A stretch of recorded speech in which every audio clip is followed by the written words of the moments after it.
Hoje à noite quero ler o texto do meu novo livro. Você encontra isso em Josué 24:15. Escolham hoje a quem vocês servirão, se aos deuses que seu pai serviu na região além do rio, ou aos deuses dos amorreus, em cuja terra vocês moram. Mas quanto a mim e a minha casa, serviremos ao Senhor. Quanto a mim e a minha casa, serviremos ao Senhor. Ele fez uma escolha.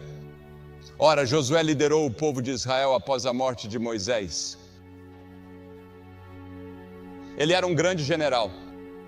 E agora, no final de sua vida, ele reuniu todo o povo em Siquém.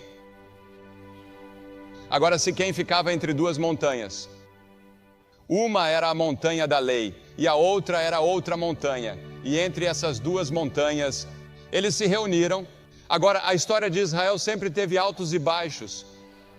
Por algum tempo, eles serviam ao Senhor e depois voltavam aos seus velhos hábitos e voltavam aos seus antigos ídolos. E nesse caso foi Baal. E ele estava dizendo a eles: vocês precisam fazer uma escolha entre Baal e Deus. Qual será? Em quem você vai votar? Sabe, temos provérbios antigos, creio que existam no norte da Flórida. Aquele que hesita está perdido. A procrastinação é o ladrão do tempo. Um ponto no tempo salva 9. Um pássaro na mão vale mais do que 2 no mato. Agora eles tomavam decisões e votavam independentemente do custo, por causa do que eles acreditavam. E Josué disse: estou reunindo minha família e vamos votar em Deus. Vamos servir ao Deus vivo e verdadeiro. Exteriormente, os seguidores de Deus, mas no fundo de seus corações eram idólatras. E Josué diz que essa condição não pode continuar. Você deve decidir se vai adorar esses ídolos ou se vai adorar o Deus vivo. E eles precisam decidir imediatamente. Esse foi o dia da eleição de Israel, o dia da decisão de Israel. Eles devem ser registrados a favor de Deus ou contra Ele. E você deve decidir esta noite. Há centenas de pessoas aqui esta noite que precisam decidir esta noite. E sua decisão esta noite, sim ou não, decidirá onde você estará daqui a 100 anos. Porque, como você vê, somente um Deus pode ocupar o trono do seu coração. As Escrituras dizem que o primeiro mandamento é: não terás outros deuses diante de mim. Eu, o Senhor, o Deus de vocês, sou um Deus ciumento. Hoje temos idolatria de maneiras sutis. Nossos atores e atrizes e acadêmicos, muitas vezes e até mesmo atletas, podem facilmente e sutilmente se tornar nossos deuses. Richard Phelps escreveu na revista Time, em setembro, sobre a morte de superastros do esporte por uso de cocaína. Ele disse que o problema é que os americanos tendem a pensar nos atletas como seres divinos. E às vezes isso é verdade. Exageramos demais com alguns dos jovens jogadores, e esses jovens às vezes simplesmente não aguentam e acabam se quebrando, porque é preciso ter experiência e maturidade para aceitar todo o dinheiro e toda a fama tão repentinamente em uma idade tão jovem. E Paulo ensinou que um cristão é alguém que se voltou para Deus, deixando os ídolos para servir ao Deus vivo e verdadeiro. Mas, independentemente do que o povo fizesse, Josué disse: quanto a mim e a minha casa, serviremos ao Senhor. Não me importa se toda a equipe se voltar contra Deus. Não me importa que todos vocês se voltem para a idolatria. Minha casa e eu serviremos ao Deus vivo e verdadeiro. Você já disse isso alguma vez? Você já disse: vou servir a Cristo, não importa o que meus colegas pensem, o que meus colegas de classe pensem, o que as pessoas com quem trabalho pensem ou meus vizinhos pensem. Robert Browning exclamou: há 100 anos que o negócio da vida é feito de escolhas terríveis. Temos que fazer algumas dessas escolhas em nossa vida. Adam teve que fazer essa escolha. Ele iria construir seu mundo com Deus e ter paz e justiça no mundo? Ou será que ele decidiu seguir seu próprio caminho e dar ouvidos ao diabo e desviou o mundo inteiro? O jovem rico veio a Jesus querendo encontrar ajuda espiritual e Jesus disse: tudo bem, você gostaria de ter a vida eterna? Ou o jovem rico disse: o que devo fazer para herdar a vida eterna? E Jesus disse: se você quer a vida eterna, faça isso e isso e isso e isso. O jovem rico foi embora triste porque não podia pagar o preço e Jesus não quis negociar com ele. Cada pessoa que já viveu tem que fazer a mesma escolha. Qual é a melhor para você? Agora, primeiro precisamos escolher 2 modos de vida, entre 2 modos. O profeta Jeremias escreveu: assim diz o Senhor, eis que ponho diante de vocês o caminho da vida e o caminho da morte. Em que estrada você está? Jesus Cristo disse: eu sou o caminho. Eu sou o caminho, venha a Cristo.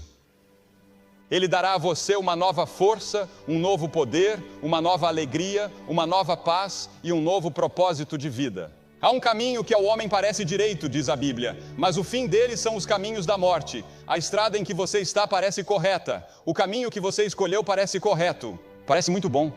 Aquele negócio em que você está, aquela escola em que você está parece tão bom. Mas um dia desses, a menos que esteja comprometido com Cristo e com a vontade de Deus, você logo descobrirá que está no caminho errado.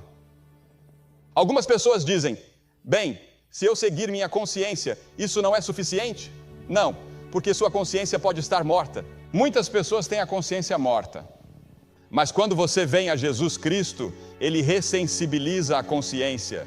Veja, você conta uma mentira quando é criança e sua consciência o incomoda. Agora você pode olhar uma pessoa diretamente no rosto e contar uma mentira, e isso não o incomoda nem um pouco. Havia uma época em que fazia coisas que o perturbavam, agora pode fazê-las sem incômodo. Você pensa, bem, não é tão ruim assim. Sua consciência não incomoda você. Por quê? Porque sua consciência foi queimada ou está morta. Mas quando você vem a Cristo, Ele lhe dá uma nova consciência para que você possa ser sensível às coisas erradas. As pessoas dizem: bem, sendo sincero, se eu for sincero na vida, isso não é suficiente?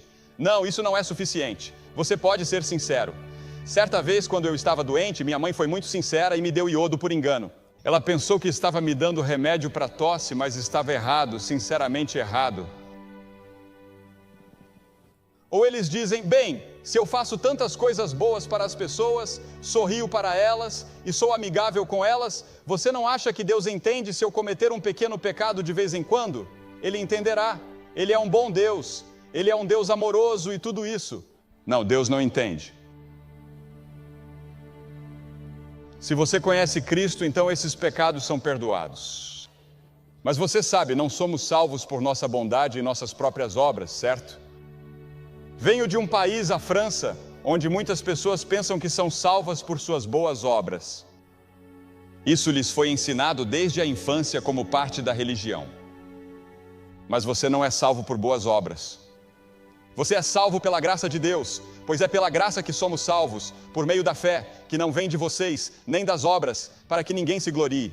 Se eu fosse salvo por minha própria bondade, chegaria ao céu e andaria por lá, me gabaria e diria: veja o que fiz para chegar até aqui. Eu era um bom menino. Mas todos nós somos pecadores, nenhum de nós merece estar no céu. Deus diz que devemos ser tão santos quanto Ele, não posso ser tão santo quanto Deus. O que ocorre? Cristo veio, morreu na cruz e derramou seu sangue para me proporcionar uma santidade que eu não tenho naturalmente.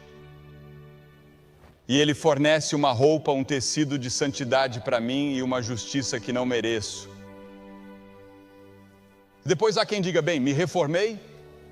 Sim, você pode reformar o resto de sua vida, mas não é só isso. Você precisa vir a Cristo, entrar pela porta estreita e andar pelo caminho estreito. Portanto, você tem uma opção. Você precisa votar em uma vida ou na outra. Qual será? Uma vida de entrega a Cristo como Senhor e Salvador, ou uma vida em que você se entrega a si mesmo e a seus próprios desejos, prazeres, luxúria, ganância e ciúmes? E então você terá que escolher entre 2 mestres. Jesus disse: ninguém pode servir a 2 senhores, porque ou há de odiar um e amar o outro, ou se apegará a um e desprezará o outro. Você não pode servir a Deus e ao materialismo. Precisa fazer uma escolha. Se você desprezar o outro, não poderá servir a Deus e ao materialismo. Você deve escolher não apenas 2 modos de vida, não apenas 2 mestres, mas você também precisa escolher entre 2 destinos. Qual é o destino de vocês? Onde você estará daqui a 50, 100 anos? Estarás em algum lugar. O verdadeiro você, seu corpo, talvez esteja na sepultura, mas você, o verdadeiro você, sua alma, seu espírito, a coisa que pensa e se lembra e ama e assim por diante, essa é a parte de você que viverá para sempre, seja no céu ou no inferno. e você tem que fazer uma escolha entre os dois. Salomão escreveu sobre o caminho para o inferno em Provérbios 7. C.S. Lewis, o grande professor de Cambridge e Oxford, costumava enfatizar que ninguém jamais teve tanto a dizer sobre o caminho para o inferno quanto Jesus Cristo, e ele estava certo. Por outro lado, ninguém jamais falou do céu com tanta clareza e autoridade como Jesus Cristo. Um dos programas mais populares da televisão no ano passado foi intitulado Highway to Heaven. Jesus Cristo é a estrada para o céu. Ele disse: na casa de meu pai há muitas moradas. Estivemos na Romênia no ano passado realizando reuniões e havia milhares de pessoas a perder de vista. E eles me levaram para um lugar chamado Moldávia. Eles nos levaram em um pequeno passeio turístico pelas colinas e montanhas e assim por diante. Eles nos levaram a igrejas e edifícios que foram pintados há cerca de 1000 anos com um tipo de tinta que nunca perdeu seu brilho e sua cor. E eles não sabem como fizeram isso. Eles acham que talvez tenham usado mel, mas não têm certeza. E todas as pinturas são religiosas porque as pessoas não tinham Bíblias, não tinham literatura cristã e não tinham como contar a história da Bíblia. Assim, eles ensinavam a Bíblia com pinturas nas laterais dos edifícios. E você pode ver toda a história da Bíblia. E vi uma pintura em um lindo azul e com várias cores que duraram 1000 anos. E pensei comigo mesmo, olhe para isso. Era a imagem de uma escada que ia do fogo do inferno até onde Jesus estava, no topo da escada, no paraíso. E lá embaixo havia demônios subindo a escada, puxando-os, tentando levá-los para as chamas. E sobre eles estavam os anjos que os ajudavam a subir a escada. E eu pensei que isso é um pouco como, pode ser distorcido, pode não ser teologicamente exatamente correto, mas eles tiveram a ideia, porque há uma batalha constante pela sua alma o tempo todo. Você sabe, sua alma é importante para o diabo. Ele quer sua alma, ele pagará qualquer preço, e alguns de vocês estão vendendo a alma tão barato, que aproveitaria ao homem ganhar o mundo inteiro e perder a sua própria alma. O diabo lhe dará o mundo inteiro se você o seguir. Mas alguns de vocês o seguirão e ele não lhes dará nada. Você está apenas seguindo-o porque é como o porco que segue o homem que está deixando cair o feijão, indo para o curral de abate. A cada pouco ele deixa cair um feijão e o porco vai atrás dele. E você nem mesmo pensa que está seguindo o diabo na direção errada. Sim, Jesus Cristo é a estrada para o céu. Mas saiba que ninguém vem ao Pai senão por mim, disse ele. E então essa escolha ou esse voto que você faz tem de ser você mesmo. Você mesmo deve fazer esse voto. Quanto a mim e a minha casa, serviremos ao Senhor. Não conheço nenhuma, mas acho que uma das músicas mais populares do ano é Papa Don't Preach, da Madonna. Agora, Josué não hesitou nem por um momento em pregar para aquelas pessoas. Ele disse que quanto a mim e a minha casa, ele estava votando em Cristo, em Deus. Ele sabia que não poderia escolher as tribos de Israel. Eles devem escolher por si mesmos. Ele teve que escolher por si mesmo. O homem é um ser social. No entanto, há um santuário interno dentro de nós, onde nos retiramos de toda a comunhão, de todas as influências. Há uma arena solitária nas profundezas de seu coração, onde a maior batalha da vida deve ser travada sozinho. Você não pode decidir sobre Cristo. Nem seus pais, nem a igreja podem decidir por você. Seus amigos não podem fazer isso por você. Sua namorada, seu namorado não pode ir para você. Você precisa fazer isso sozinho. Você deve assumir o compromisso. Uma das músicas mais populares, de acordo com a Billboard, chama-se Lonely Alone, e isso é verdade. Solitário e sozinho? E isso está nessa parte de você. E quando você votou, você mesmo teve que dar seu próprio voto. Moisés disse: chamo o céu e a terra para registrar neste dia o que eu disse diante de vocês: vida e morte, bênção e maldição. Portanto, escolham a vida, você escolhe a vida para que você e sua semente possam viver. Isso afeta as gerações futuras, isso afeta seus filhos e seus netos. Uma decisão que meus avós tomaram anos atrás afeta a minha vida hoje. Lemos que uma geração antes Moisés havia escolhido Cristo. E o escritor de Hebreus relata como Moisés, considerando o opróbrio de Cristo, tinha mais riquezas do que todos os tesouros do Egito. Ele poderia ter sido o chefe de comando dos exércitos do Egito ou o faraó. Toda a educação e toda a riqueza do Egito eram dele. Ele deu as costas a tudo isso para sofrer com o povo de Deus. Ele escolheu Deus. Quem você está escolhendo? Em quem você está votando? Escolhendo antes sofrer a aflição com o povo de Deus do que desfrutar os prazeres do pecado por um tempo. Ah, sim, o pecado dá prazer por um curto período, mas logo acaba. A ressaca chega e não há nada que você possa fazer a respeito. Você estará lá, escolha Cristo e você nunca terá uma ressaca, a não ser alegria e paz para sempre.